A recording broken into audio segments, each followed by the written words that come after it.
Portate bien. O no tanto. Carla Pelliza. En las mañanas de Re.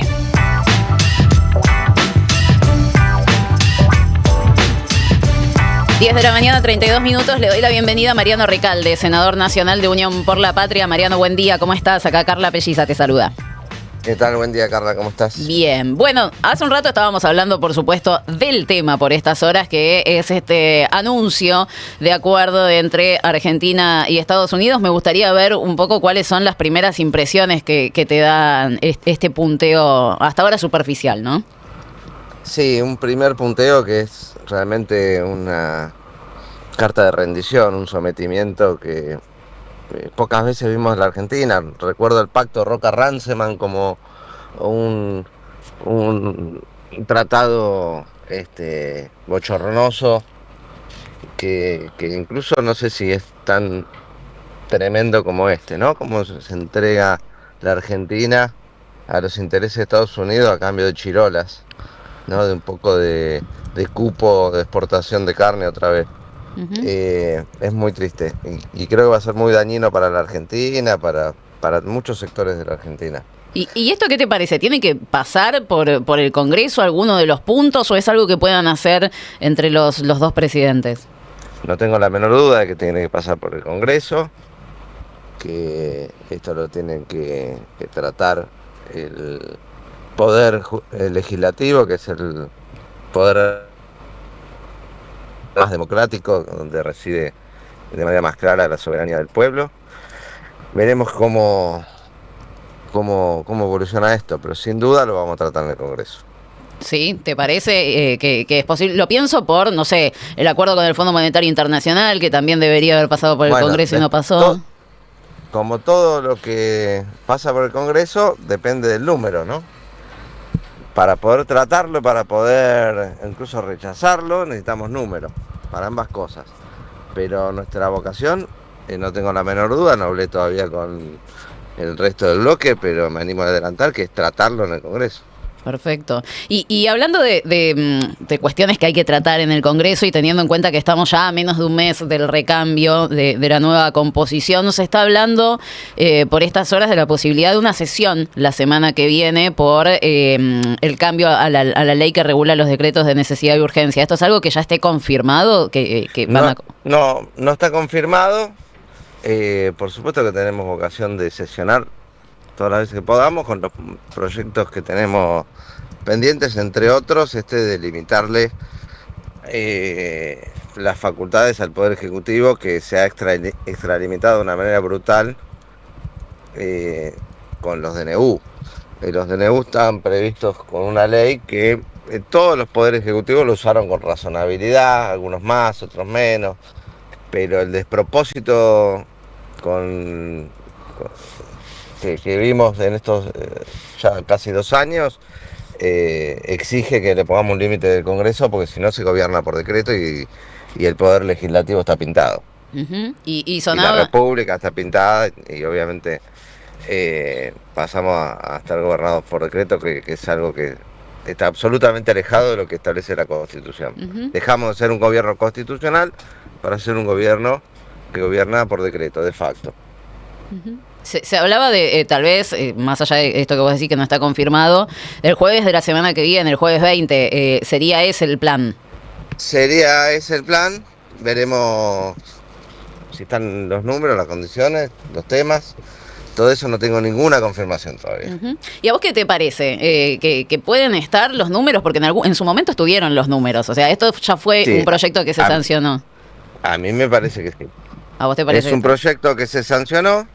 Es un proyecto que viene con cambios de la Cámara de Diputados y que ahora el Senado tiene 2 opciones. O aceptar los cambios y convertirlo en ley, o rechazar los cambios y que se convierta en ley con los cambios rechazados. Claro. Que es esto de que si no se trataba un decreto en un plazo de 90 días, caía automáticamente. Ese puntualmente es el cambio, es la discusión. Ese es el cambio que introdujo la Cámara de Diputados, o que no aprobó la Cámara de Diputados, y que estamos analizando si conviene insistir con nuestro proyecto original, pensando que mi ley después va a vetar esta ley, o si este, tratamos de conseguir los 2 tercios con un proyecto no tan bueno como el que habíamos sancionado originalmente. Claro, ceder ahora para eventualmente ante un veto poder hacer alianzas que permitan llegar a los 2 tercios. Exactamente. Y vos que sos abogado, y vos que conoces de esto, ¿puede el presidente, puede el Poder Ejecutivo vetar una ley de este estilo, como la que regula básicamente las atribuciones y competencias del Congreso frente a los decretos de necesidad y urgencia? Mira, soy abogado y como los abogados siempre decimos, hay 2 bibliotecas. Hay una que dice que las facultades de vetar las leyes es para cualquier ley y otros que sostienen que en este caso, como se trata de la regulación de las facultades del Poder Ejecutivo, no tendría esas facultades. Veremos si esto se judicializa, qué dice el que tiene la última palabra en estos temas, que es el Poder Judicial. Uh-huh. Y en esta nueva conformación del Congreso, que recién decíamos, ¿no? Vos ves que los votos deberían estar, después veremos la estrategia por este tema puntual. Claramente a partir del 10 de diciembre, Unión por la Patria, Fuerza Patria, va a tener una disminución en su representación. Pero más allá, después nos metemos, si querés, con el peronismo, pero ¿cómo ves los otros aliados que supieron tener en este último tiempo? ¿Te parece que pueden cambiar su actitud? Puntualmente los gobernadores, ¿no? Que van a estar más cerca del gobierno, que entiendo es un poco la pretensión que tiene hoy Patricia Bullrich y que está trabajando en eso. Y es la pregunta del millón, ver cómo juegan esos sectores que se van acomodando de acuerdo con lo que más le conviene o donde calienta más el sol. No soy muy optimista, lamentablemente. Esperemos que siendo representantes que fueron elegidos por votos opositores al gobierno de Milei, no vayan arrastrados detrás del gobierno. Uh-huh.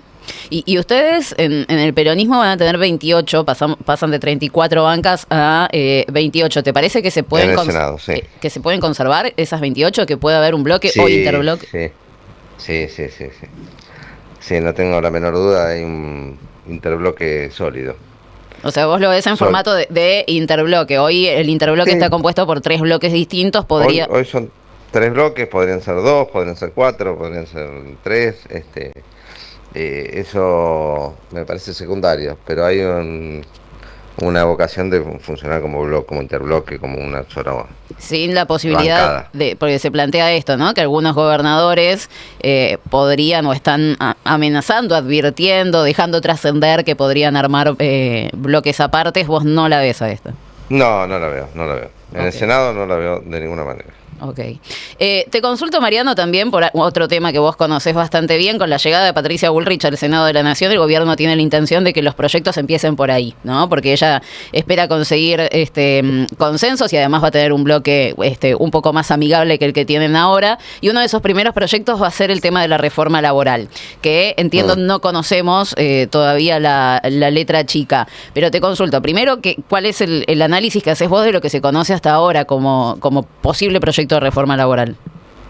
Bueno, es un proyecto muy amplio, el que está circulando, un borrador que tiene 109 artículos, deroga más de 20 leyes, modifica la ley de contrato de trabajo muchísimo y no tiene una sola cosa nueva ni a favor de los trabajadores. Nada nuevo, todo viejo, todo ya lo vimos en los 90 con De la Rúa. Cosas que estaban en la última dictadura militar y que se habían recuperado, vuelve con la misma reacción que la dictadura. Nada nuevo, todo para atrás.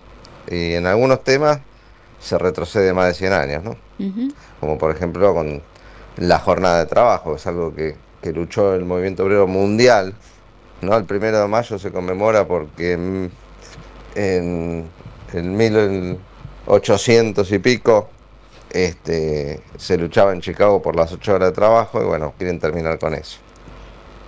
¿Y ustedes porque uno estaba concentrado en la previa a todo esto, que probablemente iba a entrar por diputados, porque bueno, era muy difícil Senado, entonces en diputados decían, nosotros tenemos desde Unión por la Patria muchos proyectos vinculados a la reforma laboral, queremos ser propositivos. Desde el Senado, ¿están laburando en algo, en una propuesta propia de parte del peronismo para no solo rechazar, sino también proponer otra cosa? Sí, no solo en el Senado, estamos trabajando con los diputados también. Tenemos muchos proyectos que fuimos presentando a lo largo de estos años, diputados, senadores, y tenemos obviamente propuestas para actualizar, para mejorar. Hay cosas que sí hay que modernizar de las relaciones laborales, pero por ejemplo con lo que tiene que ver con las plataformas, lo que tiene que ver con el trabajo a distancia o home office, cosas nuevas que hay, en serio, ver y revisar las licencias parentales, ¿no? La situación del padre cuando nace un hijo, que hoy solamente se ocupa la madre, tiene 90 días de licencia y el padre solo 2. Uh-huh. El proyecto de ley del gobierno, ¿sabe lo que dice? Que en este tema se metió en un tema interesante para discutir, pero lo que propone es que en vez de 90 días la mujer tenga 75 y le dé 15 al varón. Una redistribución de los días. Sí, que se los dé la mujer, se los pierda la mujer y se los dé al varón. Excelente. Ahora, es llamativo, ¿no? Porque teníamos antes de las elecciones, y ahora vuelve la discusión, las licencias por paternidad, y estaba la propuesta del campo popular de ampliarlas, por supuesto. Teníamos el tema de la jornada laboral, de bajarlo a 6 horas. ¿Cómo puede ser que ellos puedan imponer la discusión y nosotros no, diciendo que pareciera mucho más ameno trabajar 6 horas y tener más días de licencia por paternidad que lo contrario?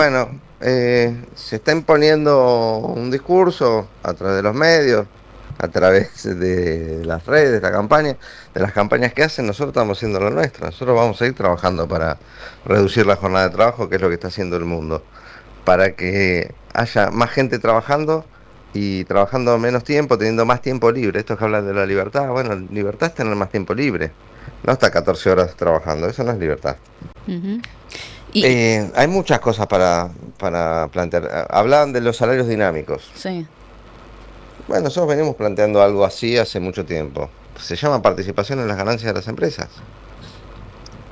Es implementar lo que establece la Constitución desde 1957, y no lo puso el peronismo siquiera. Fue la Revolución Libertadora que incorporó en la Constitución el derecho de los trabajadores a participar de las ganancias de las empresas. Bueno, vamos a reglamentarlo, implementémoslo, y ahí van a tener salarios dinámicos por productividad, por mejora,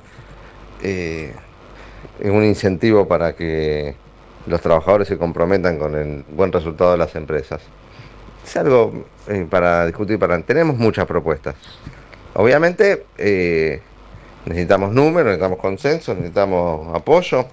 Y bueno, no hay hoy una sociedad reclamando participación en las ganancias de los trabajadores. No. ¿Por qué te parece que pasa eso? ¿Por qué te parece que...? Porque la gente no llega a fin de mes. Hoy la gente está reclamando... sí, llegar a fin de mes. Hoy la mejor reforma laboral que podemos hacer es aumentar los salarios. Sí. Generar las condiciones para que aumenten los salarios. Y los salarios aumentan y el empleo crece...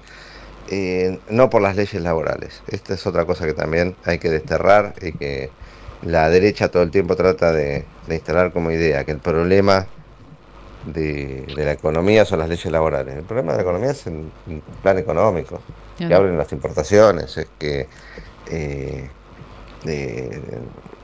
destruyen el mercado interno y el consumo. Ese es el problema que tienen hoy las empresas en nuestro país, y por eso no contratan, o despiden, o cierran.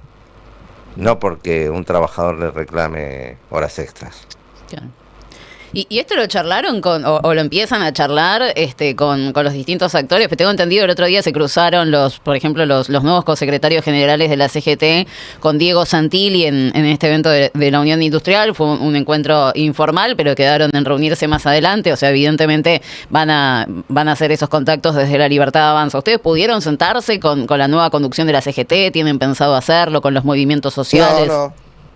Estuve hablando, no nos juntamos formalmente, sí tuve conversaciones, pero informales y bueno, y, y de querer trabajar en conjunto para cuando esté el proyecto de ley, este, trabajarlo de la manera lo más común posible para poder frenar, ¿no?, estas reformas que son malas para la gente, para los trabajadores e incluso para las empresas. Ujú.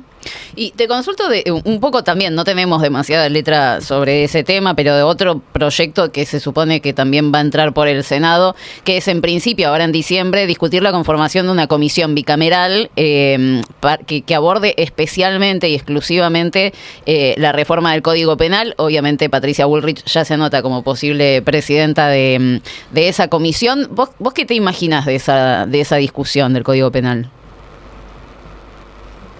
Bueno, nada bueno me imagino. Vamos a ver cómo vienen, ¿no? Una vez que asuma Patricia Bullrich, qué rol va a tener, todas incógnitas que tienen que ver también con las discusiones internas que hay dentro de la Libertad Avanza. Pero no tengo la menor duda que viene con un discurso, con una agenda de derecha, una agenda de mano dura, una agenda antipopular, que es lo que representan a una minoría y a una política de entrega en este caso a Estados Unidos. Bueno, ese es el escenario que se nos plantea para discutir. Vienen con el apoyo de una parte de la población en las últimas elecciones y con ese contexto nos vamos a encontrar. Uh-huh. Y de temas jueces no están hablando, ¿no? En el Senado, Corte Suprema, no. No, que yo sepa, no. No es una discusión para dar ahora, tal vez más adelante.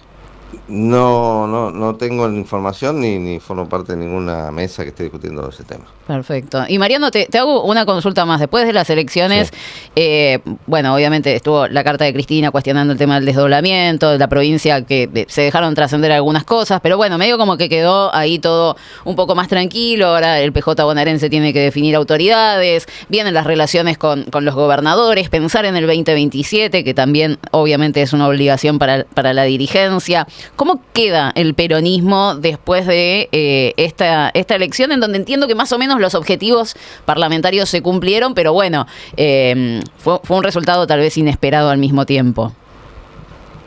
Fue un resultado, sí, que si vos lo anticipabas en marzo, era un resultado esperable, ¿no? Y hasta optimista, sumar algunas bancas en provincias como la de Buenos Aires, como en la ciudad. Después de la elección de la provincia de Buenos Aires se generó una expectativa distinta y todos esperábamos que eso se contagiara en todo el país y no ocurrió. Ahora el peronismo, ¿cómo está? Preparado para hacer oposición y para construir una propuesta para el 27. Es el desafío que tenemos en estos 2 años, de representar a los que nos votaron, representar a los que sueñan con un país distinto y terminar de convencer a los indecisos y a los apáticos de que necesitamos un proyecto político distinto en la Argentina, que necesitamos un gobierno que piense en la gente y no lo mire con la nuca. Y en eso vamos a trabajar. Estamos convencidos que este gobierno ya fracasó, que este gobierno no le va a traer bienestar a la gente, que este gobierno no va a ser más grande a la Argentina y que si bien le dieron un poco más de crédito en estas elecciones, se le va a terminar y la gente va a querer elegir otra cosa. Ojalá estemos a la altura de proponerle en el 27 un proyecto de país que los vuelva a representar a la mayoría de los argentinos. ¿Y te parece, o cómo ves el avance sobre todo judicial? Pienso en causa Cuadernos, que se reactivó ahora, que ya está con su juicio. Pienso en Debido, preso también desde ayer. ¿Cómo ves también eso? Bueno, es parte de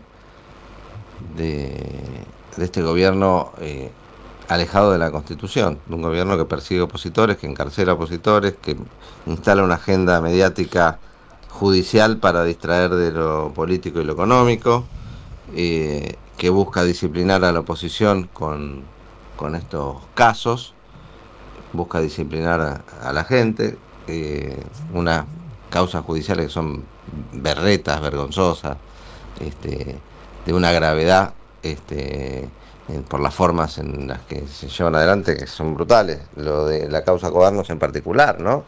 Ya lo veníamos escuchando de empresarios, de gente que lo planteaba en off, cómo se sometía a tortura a los empresarios que se detenía, se mandaba a detener al solo efecto de hacerle firmar una especie de declaración en contra de dirigentes del peronismo. Lo escuchamos de los abogados de los empresarios, ¿no? Lo escuchamos en los canales de la derecha, en TN, ¿no? No estoy ahora contando cosas que escuchamos por abajo solamente, sino que ahora empezaron a salir al aire, a la superficie. Es muy grave lo que está pasando con la causa Codarnos. Y el que lleva adelante, el sicario que lleva adelante esto, Bonadío ya se murió, pero el que queda, que es Stornelli, es un fiscal que fue estuvo prófugo de la justicia. Prófugo de la justicia en unas causas de espionaje, de manipulación totalmente alejada de la legalidad de su función, que mandó espiar y le quiso poner